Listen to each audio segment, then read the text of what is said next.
माननीय सभापती महोदय आणि माननीय उपसभापती महोदय यांचं आगमन या ठिकाणी झालंय। माननीय सभापती महोदयांना विनंती करतो की त्यांनी पत्रकारांशी संवाद सुरू करा।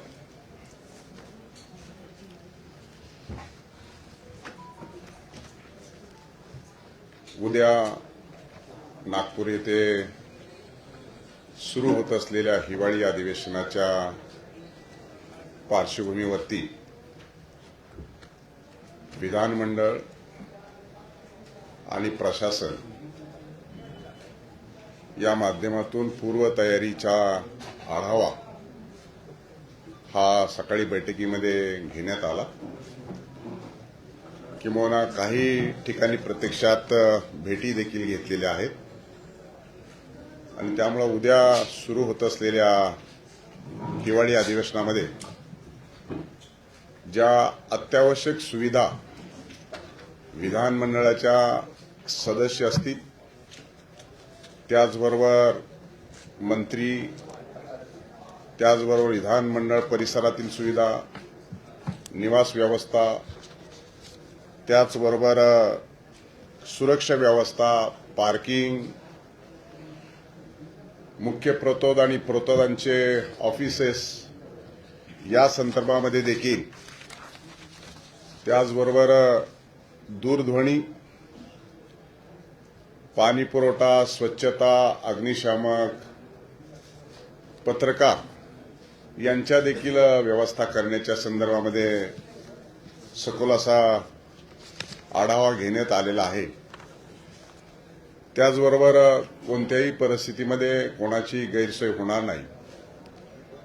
प्राप्त परिस्थितीमध्ये जे विमानाच्या फेऱ्यामध्ये जो विस्कळीतपणा आलेला आहे, त्या संदर्भामध्ये देखील विधानसभा सदस्य आणि विधान परिषदेचे सदस्य आणि वरिष्ठ अधिकाऱ्यांना या अधिवेशनाला वेळेत पोहोचता यावं यासाठी देखील एक विशेष अशा नोडल ऑफिसरची नेमणूक केलेली आहे आणि ती नेमणूक केल्याच्या नंतर कोणाला अडचण आल्यानंतर त्यांना देखील व्यवस्था करण्याच्या दृष्टिकोनातून विशेष असं प्रयोजन करण्यात आलेलं आहे। त्याचबरोबर काही रेल्वेच्या गाड्या ज्या मुंबईवरून अनेक अधिकारी, त्याचबरोबर कर्मचारी, पत्रकार आणि एकूणच सगळ्यांना जाण्यासाठीचा जो परतीच्या मार्गाने जो विषय असतो, 8 ते 14 शनिवार आणि रविवार या दोन्ही दिवशी देखील अधिवेशन हे सुरू राहणार आहे आणि मग 14 तारखेला विशेष असं रेल्वेच्या गाडीचं देखील प्रयोजन करण्यात आलेलं आहे। 14 तारखेला रात्री ही गाडी सुटणार आहे। त्याचबरोबर 15 तारखेला देखील एका विशेष रेल्वे गाडीचं प्रयोजन करण्यात आलंय की जेणेकरून आलेल्या विधिमंडळासाठी आलेल्या व्यक्तींचा कुठलीही प्रवासामध्ये गैरसोय होणार नाही या संदर्भामध्ये देखील या पूर्व नियोजन आढावाच्या बैठकीमध्ये आपण सूचना दिलेल्या आहेत आणि रेल्वे अधिकाऱ्यांनी देखील त्यासाठी सकारात्मक प्रतिसाद देत 2 गाड्यांची विशेष व्यवस्था आपण उभी करण्यासाठी त्यांना दिलेली आहे। त्याचबरोबर बीएसएनएल आणि वायफायच्या संदर्भामध्ये गेल्या अधिवेशनामध्ये जो अनुभव आला की जेणेकरून कुठलाही वायफाय आणि लँडलाईनच्या नंबर्समध्ये अडचणी येऊ नये या संदर्भामध्ये बीएसएनएलच्या अधिकाऱ्यांना देखील आपण सूचना करण्यात आलेल्या आहेत। आवश्यक ती वाहन व्यवस्था देखील निर्माण करण्याच्या दृष्टिकोनातून आपण सूचना केलेल्या आहेत आणि त्याची देखील प्रतिकृती झालेली असं देखील आढाव्यामध्ये सांगितले। कोणाचीही गैरसोय होणार नाही। त्याचबरोबर वाहन व्यवस्थेमध्ये ज्या अडचणी असतील आणि ट्रॅफिकचा जो सामना करावा लागतो त्यासाठी देखील आपण पोलीस प्रशासन आणि विधानमंडळाची सुरक्षा व्यवस्था यांना देखील त्या संदर्भामध्ये सूचना दिलेल्या आहेत की जेणेकरून कोणालाही अडचण होऊ नये आणि अडचणीच्या परिस्थितीला सामना करावयाची आवश्यकता लागणार नाही यासाठी देखील सर्व संबंधित अधिकारी, विशेषतः विधानमंडळाचे सुरक्षा अधिकारी आणि पोलीस ऑफिसर्स यांना समन्वय साधून त्या संदर्भामध्ये देखील कारवाई करण्याच्या संदर्भामध्ये सांगितलेलं आहे। पोलीस बंदोबस्त व्यवस्था आणि टपाल व्यवस्था यासाठी देखील अपडेट राहण्यासाठी आपण सुचवलेलं आहे.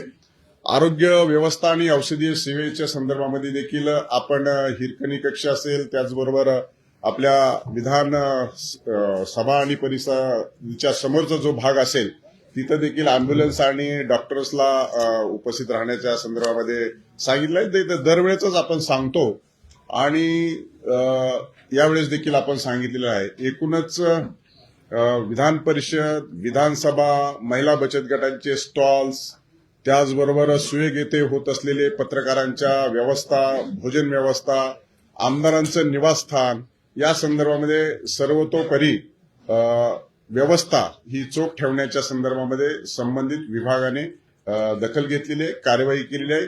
मला वाटतं कुठलीही गैरसोय होण्याची किंवा अडचण आहे अशी आढावा बैठकीमध्ये सांगितलेलं नाही.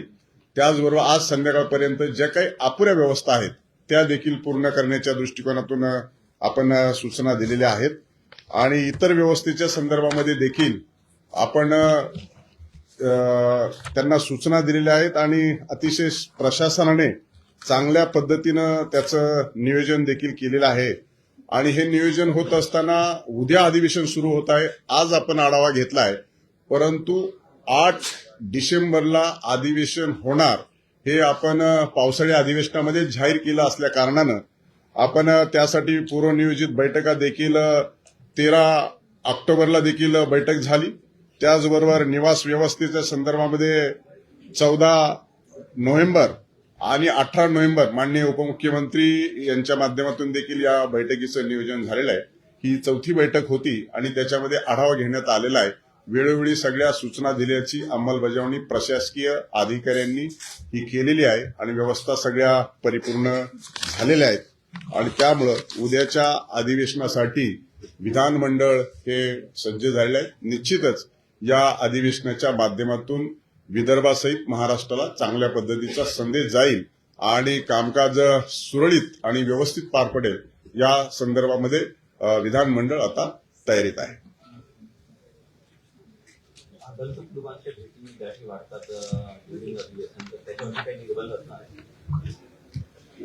अभ्यागताच्या भेटीच्या संदर्भामध्ये जे 4 पीठासीन अधिकारी आहेत, माननीय मुख्यमंत्री महोदयांचं कार्यालय आणि माननीय दोन्ही उपमुख्यमंत्री यांचं कार्यालय, या संदर्भामध्ये अभ्यागताच्या भेटीच्या संदर्भामध्ये पासेस जे दिले जातात ते देण्याच्या संदर्भामध्ये सायंकाळपर्यंत निर्णय होईल आणि अनावश्यक गर्दी विधानमंडळामध्ये होणार नाही याची दखल घेण्याच्या संदर्भामध्ये जो काही प्रकार मुंबईच्या अधिवेशनामध्ये झाला तो अधिवेशनातला जो प्रकार आहे तो नागपूरच्या हिवाळी अधिवेशनामध्ये होऊ नये या संदर्भामध्ये अनावश्यक गर्दी कशी टाळता येईल या संदर्भामध्ये सर्वच पीठासीन अधिकारी आणि वरिष्ठ शासनातले माननीय मुख्यमंत्री महोदय आणि माननीय दोन्ही उपमुख्यमंत्री महोदय या संदर्भामध्ये गंभीर आहेत. त्यामुळं अनावश्यक गर्दी टाळण्याच्या संदर्भामध्ये निर्णय झालेला आहे. तशा सूचना सुरक्षा अधिकारी आणि त्याचबरोबर पोलीस ऑफिसर यांना आपण दिलेल्या आहेत. त्याची कारवाई संध्याकाळी एकत्रित बैठक झाल्याच्या नंतर पुढील निर्देश देण्यात येतील.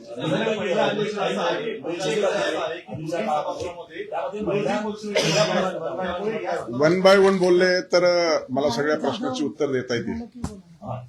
निरंतरी वार्ताचा प्रश्न असा आहे की या अधिवेशन काळामध्ये महिलांची मोर्चे येतात, काही आदिवासी बांधवांचे मोर्चे येतात, तर त्या निमित्तानं काही व्यवस्था आपण केली आहे का? ते रात्री अशा रस्त्यावर झोपतात, तर त्या संदर्भात आपण काय व्यवस्था? मोर्चांच्या संदर्भात कायदा आणि सुव्यवस्थेचा जो विषय असतो त्याच्याबद्दल पोलीस काळजी घेत असतात. बऱ्याच वेळेला मोर्चेकरींना आम्ही पण स्वतः पाहिलेले आहे, स्वतः मोर्चात गेलेले आहे नागपूरला सुद्धा. अशा वेळेला बऱ्याचशा वेळेला मोर्चातल्या संयोजकांनी त्यांची व्यवस्था केलेली असते. परंतु यामध्ये आम्हाला जिथे जिथे असं निदर्शनाला येईल की त्यांना काही मदत पाहिजे एक मानवी अधिकाराच्या भूमिकेतून, तर त्यानुसार आम्ही नक्कीच अवगत करू. कोणाची तब्येत बिघडली किंवा अशा काही अडचणी असतील ते कळेल आणि संबंधित विभागांच्या मंत्र्यांकडून अर्थातच अपेक्षा आहे की त्या निवेदनांवरती त्यांनी कार्यवाही करा. जिथे अडचण येते त्या ठिकाणी स्वतः माननीय सभापती महोदय, विधानसभेचे अध्यक्ष, मी स्वतः आम्ही बैठकाही घेऊन त्यातून निपटारा करण्याचा प्रयत्न करत असतो. एक विषयाकडे थोडंसं माननीय सभापतींच्या परवानगीने सांगते की मथुरा या आदिवासी पीडित महिलेच्या संदर्भातलं बरंचसं चंद्रपूरमधलं माहिती माझ्याकडे आलेली होती आणि मी चंद्रपूरच्या जिल्हाधिकाऱ्यांशी बोलून अधिवेशन चालू असलं तरी कामकाजच्या मधून वेळ काढून संबंधित महिलेला चंद्रपूरला जाऊन भेटणार आहे आणि जेणेकरून शेवटी अधिवेशन म्हणजे इथपर्यंत येणारे लोक जसे आहेत तसे जे आले नाहीयेत त्यांच्या प्रश्नांवरती सुद्धा त्यांची अपेक्षा असते की नागपूरच्या अधिवेशनात न्याय मिळावा आणि 8 दिवसाचा खर्च कशाला असं काही लोक प्रश्न विचारतात. परंतु मी नम्रतेने सांगू इच्छिते की हे माझंही 25वं वर्ष आहे विधान परिषद सदस्य म्हणून. तर दररोज कामकाज चाललं तर कमीत कमी 50 ते 60 मुद्द्यांवरती निर्णायकपणे चर्चा होते. त्याच्या 12 ते 15 गोष्टींवर निर्णय केले जातात. विधेयकं मंजूर होतात. अनेक ऐतिहासिक स्वरूपाची विधेयकं नागपूर अधिवेशनामध्ये झालेली आहेत आणि आत्ता सुद्धा या कार्यक्रमाच्या मध्ये आपलं मी लक्ष देऊ इच्छिते की माननीय देवेंद्र फडणवीस मुख्यमंत्री महाराष्ट्र राज्य यांचं भारतीय संविधानाची गौरवशाली वाटचाल हा जे पुस्तक आहे त्या पुस्तकाचं प्रकाशन विधिमंडळामध्ये माननीय रामभाऊ शिंदे आणि माननीय राहुल नार्वेकर आणि आमच्या सगळ्यांच्या माध्यमातून त्याचं प्रकाशन माननीय राज्यपालांच्या हस्ते 9 तारखेला संध्याकाळी होणार आहे लोकभवनला. आणि लोकभवनला ते होत असताना अर्थातच निमंत्रितांसाठी आहे पण तुम्हाला जो ज्या पद्धतीने ऍक्सेस असतो त्याची माहिती आणि सगळं आपल्यापर्यंत पोहोचेल. आणि त्याचबरोबर 13चं पुस्तक ते आम्ही परत पुढच्या अनाउन्समेंट करू. आणि राष्ट्रकुल संसदीय मंडळाचा जो अभ्यास वर्ग आहे तो रोज सकाळी 8 वाजता चालणार आहे. नागपूरमध्ये अध्यक्ष आलेले नाही. नागपूरमध्ये अध्यक्ष काळजी करू नका. महाराष्ट्रातल्या जनतेची अपेक्षा आहे की संसदेमध्ये गेल्या 5 वर्षामागच्या 5 वर्षामध्ये विरोधी पक्ष नेता नव्हता. आपलं हे राज्य पुरोगामी राज्य आहे. विधानमंडळाच्या विरोधी पक्ष नेता नाही ही खंत महाराष्ट्राची जनता व्यक्त करते. आपण काय निर्णय घेणार?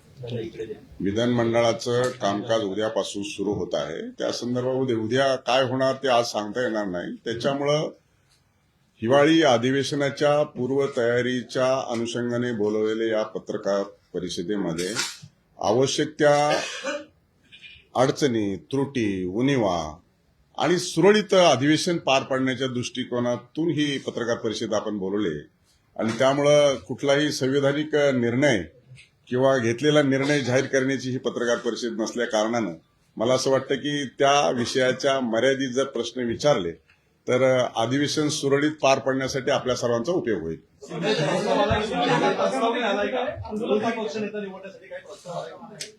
मला वाटतं की विरोधी पक्ष निवड व्हावी यासाठीचा प्रस्ताव दिलेला आहे. तथापि तो प्रलंबित आहे आणि तो योग्य वेळी निर्णय घेण्यात येईल. अडचणी दूर करण्यासाठी ही बोलवली आहे. मात्र विरोधकांची मोठी अडचण झालेली आहे का दोन्ही सभागृहामध्ये विरोधी पक्ष नेताच नाहीये. समोर बैठक त्यांची सुरू आहे. त्यांची अडचण कशी दूर करणार? मी सांगितलं की त्या संदर्भात प्रस्ताव आलेला आहे परंतु प्रस्ताव प्रलंबित आहे. योग्य वेळी निर्णय घेण्यात येईल. अध्यक्ष सभापती महोदय दुसरा प्रश्न असा आहे अधिवेशन जरी राज्यासाठी असतं पण ते विदर्भात होते. पण वारंवार जर आपण बघितलं तर जे प्रश्न असतात लक्षवेधी म्हणा किंवा तारांचे प्रश्न म्हणा मोजके 8 किंवा 9, 10 चर्चेला येतात. त्याच्यामध्ये विदर्भातल्या प्रश्नांची संख्या फार कमी असते. तर अशा वेळी जास्तीत जास्त विदर्भातल्या आलेल्या प्रश्नांना प्राधान्य दिलं जाईल का? या संदर्भामध्ये अधिवेशन महाराष्ट्राची उपराजधानी नागपूर येथे होत असल्या कारणानं जे आपलं त्याच्यामध्ये ड्रॉ निघतात आणि प्रश्नावली येते त्या अनुषंगाने त्याची क्रमवारी ठरत असते. परंतु ज्यावेळेस एखादा विरोधी पक्षाचा प्रस्ताव असेल, सत्ताधारी पक्षाचा प्रस्ताव असेल, अंतिम आठवडा प्रस्ताव असेल, या प्रस्तावाच्या अनुषंगाने सत्ता पक्ष आणि विरोधी पक्ष यांच्या वतीने विदर्भाच्या संदर्भामध्ये प्रस्ताव येतो आणि जास्तीत जास्त त्याला न्याय देण्याच्या दृष्टिकोनातून सभागृहामध्ये चर्चा होते. आणि मला वाटतं दोन्ही बाजूचे सत्ता पक्ष आणि विरोधी पक्ष याच्यावरती कॉन्सन्ट्रेशन करतात. त्यामुळं विदर्भाला न्याय मिळावा हीच या अधिवेशनामध्ये भूमिका असते. ते त्या निमित्तानं होईल. सर औरंगाबाद आधी आणि नंतर मुंबई आणि तिसऱ्या टेपेला विदर्भाचा प्रश्न असतो. विदर्भाचा प्रश्न सुटतपर्यंत तेव्हा पण अधिवेशन संपते. कधीच विदर्भाला न्याय मिळालेला नाहीये. यावर काय प्रतिक्रिया? मला वाटतं या संदर्भामध्ये विदर्भाला न्याय मिळण्याच्या दृष्टिकोनातून आता सभागृहात चर्चा होईल. पीठासीन अधिकारी म्हणून माझं जे कर्तव्य आहे ते समोर होत असलेली चर्चा आणि होऊ घातलेली चर्चा त्याला जास्तीचा आपल्या माध्यमातून वेळ मिळावा यासाठी दोन्ही सत्ता पक्ष आणि विरोधी पक्षाला आपण प्रोत्साहित करावं. तशा चांगल्या पद्धतीनं चर्चा, शासनाला निर्णय घेण्यासाठी अनुकूल वातावरणामध्ये ते निर्णय घेतील. मला वाटतं पीठासीन अधिकारी म्हणून जे माझ्या मर्यादा आणि कक्षेमध्ये जो विषय येतो की एखाद्या विषयावर चांगली फ्रुटफुल चर्चा घडवून आणणं आणि त्याला जास्तीचा वेळ देणं, या मर्यादेच्या कक्षेमध्ये सभागृहामध्ये चर्चा घडवून आणण्याचं कर्तव्य आम्ही पीठासीन अधिकारी सर्व कामकाज पार पाडू. शिंदे साहेब, एआय बेस इथल्या नागपूरच्या commissioner police commissioner AI base सिक्युरिटीच्या संदर्भात महत्वाची उपाययोजना केलेली आहे. मात्र इथे आपल्या विधानमंडळामध्ये ज्यावेळेस प्रवेश होतो काही लोकप्रतिनिधी एका वेळेस 5-5, 10-10, 20-20 जण घेऊन येतात आणि त्या सिक्युरिटीला कंट्रोल करणं फार जिकरीचं होतं. तर त्या संदर्भात आपली अशी स्पेशल नियमावली किंवा त्या बेसवर काही कंट्रोल करता येईल का त्या सर्व अनावश्यक? मी अगोदरच सांगितलं की विधानमंडळाचं सुरक्षा मंडळ आणि नागपूर सीपी यांनी एकत्रितरित्या काही निर्णय घेतलेले आहेत. पूर्वी सूचना दिल्याप्रमाणे QR कोड देखील आम्ही प्रस्तावित केलेले, कोण कोणत्या गेटनी प्रवेश करेल. काही व्हीआयपीजना वेगवेगळ्या कलरचे देखील पासेस आपण त्या संदर्भामध्ये इश्यूज केलेले आहेत वेगवेगळ्या कॅटेगरी वाईज. आणि त्यामुळं आता जे गोंधळाचं वातावरण होतं किंवा कोणाला कुठं जायचं या संदर्भामध्ये QR कोड स्कॅन केल्याबरोबर त्याला त्याचा गेट आणि ते नंबर कळतील आणि त्यांना तसं त्या व्यक्तींना त्या कॅटेगरीच्या माणसांना तशा पद्धतीचं अवगत करण्यात आलेलं आहे आणि त्यांना तशा सूचनाही देण्यात आल्या. त्याच्यामुळं आपण जे सांगतात एआय बेस किंवा QR कोड स्कॅन केल्याच्या नंतर ट्रॅफिकमध्ये आणि प्रवेशामध्ये सुसूत्रात येईल अशी अपेक्षा आहे. एक प्रश्न असा आहे की अधिवेशनाचा कालावधी कमी झालेला आहे. अधिवेशनाचा कालावधी हळूहळू कमी होतो. त्यामुळे विरोधक प्रश्न विचारले की कालावधी जर कमी होत असेल तर भविष्यामध्ये अधिवेशन होणार का अशी शंका विरोधक उपस्थित करते. कारण सातत्याने कालावधी हा कमी होत चालला तर आठवड्यावरती अधिवेशन आहे. मला वाटतं की अधिवेशनाचा कालखंड हा यावेळेस शेवटी शनिवार आणि रविवार देखील कामकाज सुरू राहणार आहे आणि तेच कामकाज जर आपण मंगळवार आणि बुधवार केलं असतं तर त्याला 2 आठवडे म्हणता आलं असतं. परंतु कामकाज पूर्णता होण्याच्या दृष्टिकोनातून आणि एकूणच स्थानिक स्वराज्य संस्थेचा प्रभाव या अधिवेशनावर असल्या कारणाने सर्वच लोकप्रतिनिधी आपापल्या भागात आणि आपापल्या परिसरामध्ये व्यस्त असल्या कारणानं सर्वांची सहमती कामकाज सल्लागार समितीमध्ये झाली आणि कामकाज सल्लागार समितीमध्ये निर्णय घेण्यात आला की एका आठवड्याचं काम म्हणण्यापेक्षा 8 तारीख ते 14 तारीख अशा पद्धतीचं कामकाज घ्यावं आणि सर्व सहमतीनेच हा कामकाज दोन्ही पक्षांनी ठरवलेला असल्यामुळं सत्ता पक्ष आणि विरोधी पक्ष त्यामुळं 8 ते 14 हे कामकाज होणार आहे. कुणाल कागदाबद्दल जो हक्कभंग प्रस्ताव होता तो पेंडिंग आहे तर त्याची नक्की परिस्थिती काय तो ऍक्सेप्ट झाल्यानंतर काय कारवाई होणार आहे काय? तो हक्कभंग प्रस्ताव स्वीकारण्यात आलेला आहे आणि हक्कभंग समितीकडे त्याला सुपूर्त केलेलं आहे. हक्कभंग समिती त्याच्यावरती कामकाज करत आहे. ज्यावेळेस हक्कभंग समितीचं कामकाज पूर्ण होईल त्यावेळेस पुढील कारवाईसाठी तो पीठासीन अधिकाऱ्याकडे येईल आणि त्यानुसार त्याच्यामध्ये निर्णय घेण्यात येईल. सभापती म्हणून विरोधी पक्ष नेता या लोकशाहीच्या क्षेत्रामध्ये नसणं हे कितपत संयुक्ती वाटते?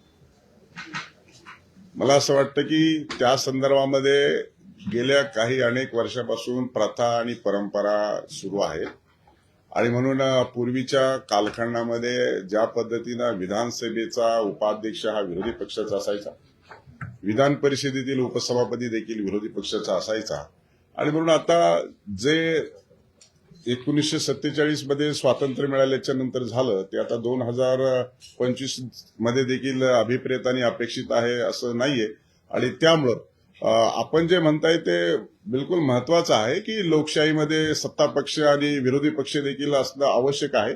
त्यामुळं अशा पद्धतीचा प्रस्ताव आमच्याकडे आलेला आहे, त्याच्यावरती विचार विनिमय सुरू आहे. योग्य वेळी त्याच्या संदर्भामध्ये निर्णय घेतला जाईल. शिंदे साहेब, आठवड्याभराचं कामकाज आहे त्याच्यामध्ये लक्षवेधी विधेयक अतारांकित प्रश्न याचं काय म्हणतात आदरणे काय ठरवलंय? ज्या वेळेस हिवाळी अधिवेशन किंवा कोणतंही अधिवेशन होतं त्यावेळेस जी काही दैनंदिन पत्रिका असते, त्यानुसार जो काही ऑर्डर ऑफ द डे असतो त्यानुसार हे कामकाज आम्ही सुरळीतपणे पार पाडण्याच्या दृष्टिकोनातून प्रयत्न करत आहोत. आणि मला वाटतं अलीकडच्या प्रश्नामध्ये जर विचारलं की त्याला प्राधान्याने विदर्भामधले जर लक्षवेधी असतील, विदर्भामधले जर काही प्रश्न असतील तर त्याला जे पीठासीन अधिकाऱ्याच्या अधिकार कक्षेमध्ये येतात त्यासाठी प्राधान्याने ते प्रश्न स्वीकारण्याच्या दृष्टिकोनातून विधानसभा अध्यक्ष आणि विधान परिषदेचा सभापती म्हणून आमचा त्याच्याकडे कल असेल.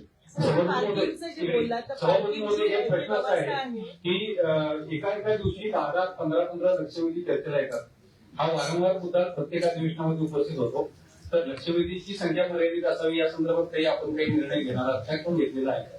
जे मार्गदर्शक पुस्तिका जी आहे, नियमांचं पालन करणे विधानसभा आणि विधान परिषदेचं, त्या संदर्भामध्ये कामकाज सल्लागार समिती आणि देखील गांभीर्यपूर्वक चर्चा झाली आहे की जेवढी लक्षवेधी चर्चेला आल्याच्या नंतर ती नियमानुसार स्वीकारण्यात आली पाहिजे, नियमानुसार त्याची माहिती मागवण्यात आली पाहिजे आणि आलेल्या लक्षवेधीवरती चांगल्या पद्धतीनं चर्चा झाली पाहिजे. या संदर्भामध्ये जी काही संख्यात्मक वाढ होते आहे त्याच्याऐवजी गुणात्मक त्याचा जर दर्जा वाढला तर त्याच्यावरती चांगली चर्चा होऊ शकते. त्यामुळं मला वाटतं या अधिवेशनात त्याच्यात जे पूर्वी झालं ते या अधिवेशनात होणार नाही, त्याचे परिणाम आपल्याला दिसतील. सर पार्किंगच्या व्यवस्थेबद्दल असं आहे की म्हणजे जे आकाशवाणीच्या पूर्वी सगळं पत्रकारांना गायब करण्यात येत होतं, आता ते फक्त विधानभवनाच्या अधिकाऱ्यांपुरतंच मर्यादित होतं आणि 1 किलोमीटर अंतरावरती ती पार्किंग व्यवस्था पत्रकारांसाठी केली.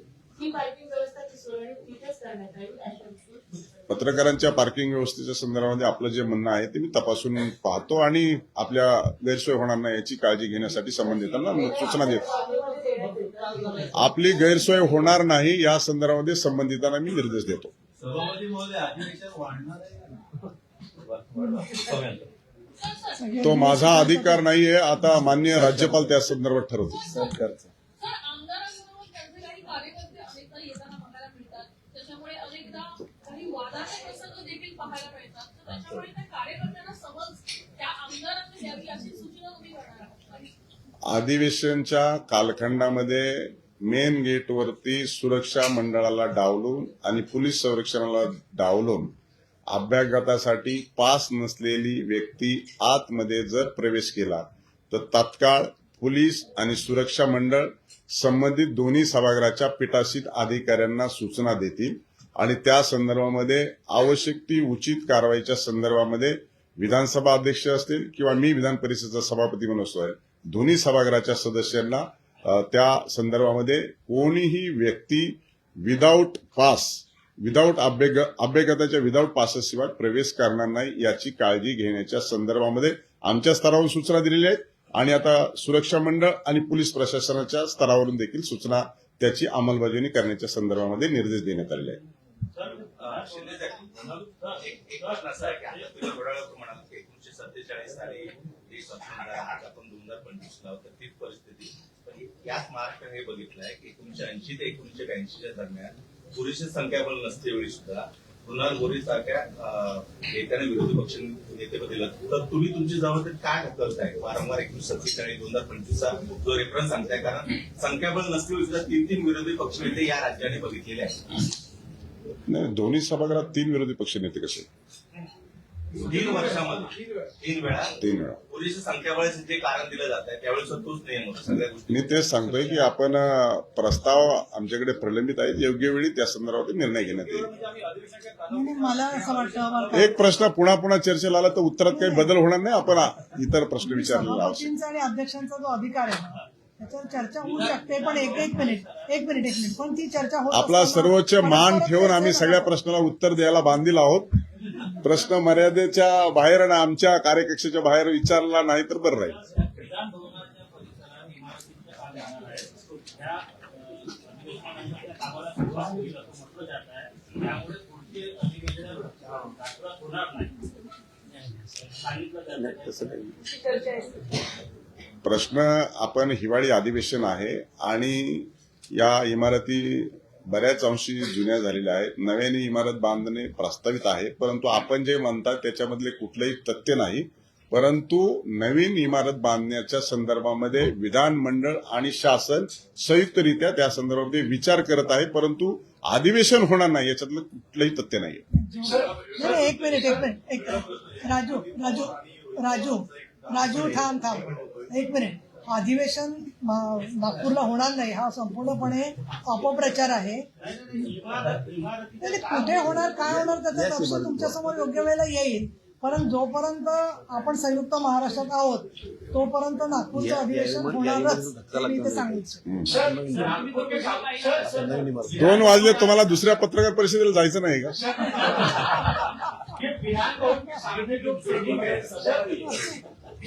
विधान भवन के सामने जो बिल्डिंग है उसके अधिग्रहण का प्रयास लंबे समय से चल रहा था, उस पर कुछ आगे बढ़े हैं? काय वो शासन डिसिजन करेगी.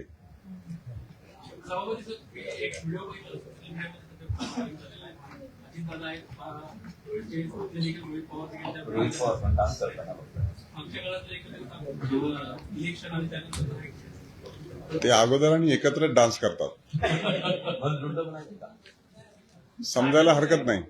सर, विधान भवनाच्या समोर जी इमारत आहे त्याच्या शेजारी त्या महानगरपालिकेची पण जागा रिकामी पडलेली आहे. ती पण जागा आपण विधानसभेसाठी. तुम्ही पत्रकार असून मागे कसे इकडे समोर बोलता? आपण पत्रकार आहेत, जागा नाही आहे. पण मागून कसे प्रश्न विचारतात समज. बाजूला जागा भरपूर. मला वाटतं विधान मंडळाच्या संदर्भामधील आणि उद्याच्या अधिवेशनाच्या पार्श्वभूमीवरती जे आवश्यक प्रश्न आहेत ते संपले आहेत असं माझी भावना निर्माण झालेली आहे. त्याच्यामुळे इतर प्रश्नाला आपल्याकडे आता फार वाव नसल्या कारणानं आपण पक्षासाठी तुम्हाला स्वातंत्र्य आहे जायचं. हा, त्यामुळं आता दुसऱ्या अनुभव आहे सभापती म्हणून काय विरोधी चांगला आहे. विरोधी पक्ष आणि सत्ताधारी पक्ष दोन्हीचा अनुभव चांगला आहे. कामकाज चांगलं होतं, अजून चांगलं झालं पाहिजे, दर्जात्मक झालं पाहिजे, गुणात्मक झालं पाहिजे आणि लोकांच्या प्रश्नाला न्याय मिळाला पाहिजे. हाच दृष्टिकोन ठेवून आपण सभागृह चालवत असतो. शेवटी लोकशाहीमध्ये विधानसभा आणि विधान परिषद द्विपक्षीय सभागृह महाराष्ट्रामध्ये आहे आणि त्याच्याकडूनच लोकांना आशा आकांक्षा असतात आणि अधिवेशनाकडे सगळे डोळे लावून बसलेले असतात. त्याच्यामुळे चांगल्या पद्धतीची चर्चा व्हावी ह्या दृष्टिकोनातूनच आपण प्रयत्न करत आहोत. त्यामुळं शासन, मान्य राज्यपाल आणि एकूणच अशा सगळ्या परिस्थितीमध्ये आपण पुढे जात असतो आणि त्यामुळं स्थानिक स्वराज्य संस्थेच्या निवडणुका असल्या कारणानं हे अधिवेशन प्रभावित झालं असल्या कारणानं सर्वच गटनेते आणि कामकाज सल्लागार समितीतल्या नेतृत्वाने हा निर्णय घेतलेला आहे. त्यामुळे तेवढ्या कालावधीमध्ये हे अधिवेशन पार पडणार आहे. जोपर्यंत दोन्ही बाजूचे सदस्य कामकाज चालवायला मागतील तोपर्यंत दोन्ही पीठासीन अधिकारी कामकाज चालवण्यास तयार आहेत.